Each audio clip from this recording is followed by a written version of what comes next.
खबर लक्सर से है। लक्सर में 3 दिन पहले हुए गोलीकांड और बीती रात पुलिसकर्मियों और बदमाशों के बीच हुई मुठभेड़ का पुलिस ने खुलासा कर दिया।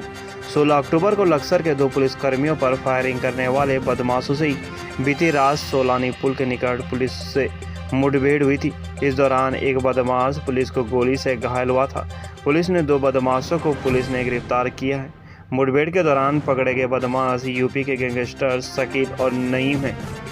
हरिद्वार एसएसपी डॉक्टर योगेंद्र सिंह रावत ने लक्सर कोतवाली में प्रेस वार्ता कर पूरे मामले का खुलासा किया। एसएसपी ने बताया कि बीती 5 अक्टूबर की रात को पश्चिम उत्तर प्रदेश के इन्हीं डेयरिंग बदमाश गैंग ने लक्सर के व्यापारी सुनील बंसल के यहाँ लूट का प्रयास किया था। 6 अक्टूबर को पुलिस ने इस मामले में मुकदमा दर्ज कर जांच शुरू कर दी।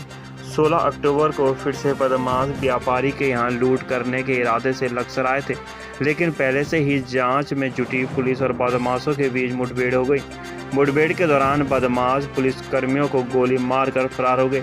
बीती रात फिर से 2 बदमाश किसी वारदात को अंजाम देने आए थे, लेकिन पहले से मुस्तैद पुलिस टीम और बदमाशों के बीच लक्सर के कुआंखेड़ गांव के पास मुठभेड़ हो गई।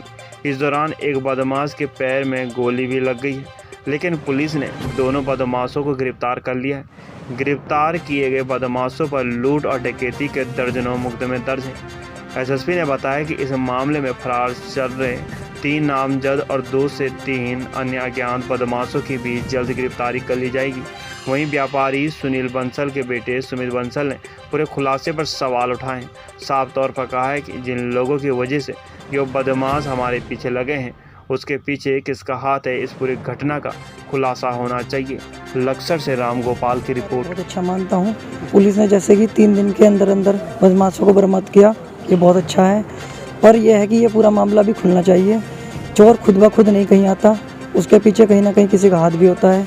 अगर ये जो घटना आज मेरे साथ हुई है, समाज में कल किसी और के साथ भी हो सकती है। नहीं, आप संतुष्ट नहीं पुलिस का? नहीं, मैं मतलब वैसे संतुष्ट हूँ, लेकिन मैं पूरी जड़ तक पूर्ण रूप से संतुष्ट नहीं। मैं इसकी मतलब पुनः जांच चाहता हूँ कि ये मामला मतलब खुले, ताकि कल किसी और व्यक्ति को भी इसमें परेशानी ना हो। नहीं, क्या खोलना चाहिए इसमें? वो तो कह रही कि लूट के इरादे से? नहीं, लूट कोई खुद नहीं आता।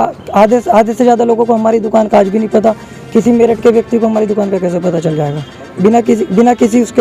बिना किसी लोकल व्यक्ति की उसके बिना ये बिल्कुल नहीं हो सकता, पॉसिबल ही नहीं है। यानी कि आपके पीछे कोई और आदमी भी है? मतलब यहाँ पे लोकल का आदमी जरूर है, ये मैं बिल्कुल जानता हूँ, 100% है। लक्सर थाना क्षेत्र के अंतर्गत 6 तारीख को एक घटना हुई थी, जिसमें कि एक प्रतिष्ठित व्यवसायी के यहाँ लूट का प्रयास किया गया था। पुलिस ने उसमें मुकदमा करके अपना पता रसी, सुराग रसी और जो रैकी है वो अपना शुरू कर दी थी। इस तरह की भी जानकारी मिल रही थी कि पश्चिम उत्तर प्रदेश के कुछ बदमाश इस दौरान यहाँ घटना के लिए आ सकते हैं। पुलिस जब अपनी इस सुराग रसी में और अपनी जो गश्त चेकिंग वगैरह इन चीज़ों में व्यस्त थी, तो 16 तारीख को फिर एक दूसरी घटना हुई थी, जिसमें कि कुछ ऐसे बदमाश जो कि दोबारा कुछ लूट का प्रयास कर रहे थे, उनकी पुलिस से मुठभेड़ हुई थी, जिसमें 2 पुलिसकर्मी घायल भी हुए थे। क्योंकि एक चुनौतीपूर्ण घटना थी, पुलिस लगातार इसके लिए प्रयासरत थी कि इन बदमाशों को पकड़ा जाए। तो हमको ये सूचना मिल रही थी लगातार कि पश्चिम उत्तर प्रदेश के लोग इस क्षेत्र में दोबारा सक्रिय हो सकते हैं, क्योंकि दीपावली का त्यौहार नज़दीक आ रहा है। तो इसी क्रम में कल शाम को जब कुआंखेड़ा के पास एक चेकिंग चल रही थी, तो एक मोटरसाइकिल पर वहाँ से 2 बदमाश वहाँ से निकले, जिनके द्वारा कि जब रोके जाने पर पुलिस पर फायर किया गया। पुलिस ने भी जवाबी फायर किया और अंततः 2 बदमाश पकड़े गए, जिनमें से एक के पैर में गोली लगी हुई थी। जो बात निकल के आई वो ये आई कि ये जो बदमाश थे, ये पश्चिम उत्तर प्रदेश का गैंग है। इसके जो सदस्य हैं उनके नाम भी हमारे सामने आ गए, जो मैं आपसे शेयर भी किए हैं। इनमें से एक बदमाश जो कि वीडियो में भागते हुए दिखाई दे रहा है, उसकी पहचान भी हो गई है, और उसके साथ जो 2 अन्य लोग थे जो घटना में शामिल थे, उनकी पहचान भी हमारे पास हो गई है। अभी इसमें 2 बदमाशों की पहचान किया जाना शेष है, जो कि जब वो मुख्य अभियुक्त पकड़ा जाएगा उससे उसका पता चलेगा। इस सारे प्रकरण में पुलिस की भूमिका के लिए मेरे द्वारा 25,000 और डीआईजी रेंज के द्वारा 50,000 का इनाम दिया गया है।